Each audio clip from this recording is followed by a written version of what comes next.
భారతీయ cinema మొత్తం ఎప్పుడెప్పుడా అని ఎదురు చూస్తున్న రామాయణ ట్రైలర్ విడుదలైంది. గతంలో విడుదలైన టీజర్లో రాముడి పాత్రను ప్రత్యేకంగా చూపించారు. ఇప్పుడు రిలీజ్ అయిన ట్రైలర్లో రావణుడి పాత్రను పరిచయం చేశారు. లంకాధిపతిగా యష్ కనిపించిన తీరు ట్రైలర్కు క్రేజ్ తీసుకొచ్చింది. కాకపోతే రణ్బీర్ రామాయణంలో హనుమాన్ పాత్ర కనిపించకపోవటం పాన్ ఇండియా వైడ్గా సంచలనంగా మారింది.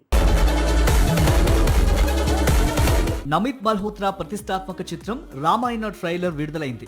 చిత్రంలోని ప్రధాన పాత్రల్ని చూపించినప్పటికీ సనీ డియోల్ పోషించిన హనుమంతుడు సహా కొన్ని కీలక పాత్రలను మాత్రం చిత్ర యూనిట్ రివీల్ చేయకపోవడంతో ట్రైలర్ చూసిన చాలా మందిలో ఆశ్చర్యాన్ని కలిగించింది. సోషల్ మీడియాలో హనుమాన్ పాత్ర ట్రైలర్లో కనిపించకపోవడంపై చర్చ మొదలైంది. రామాయణ పార్ట్ 1 ట్రైలర్ విడుదలైనప్పటి నుంచి అద్భుతమైన విజువల్స్, రావణుడిగా యష్ చూపించిన ఉగ్ర రూపం, శ్రీరాముడిగా రణ్బీర్ కపూర్ ప్రశాంతమైన అభినయానికి ప్రశంసలు వెల్లువెత్తుతున్నాయి.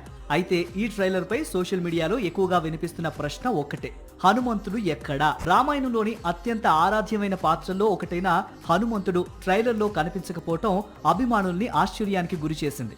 అయితే దీని వెనుక కథాపరమైన బలమైన కారణం ఉందని విశ్లేషకులు భావిస్తున్నారు.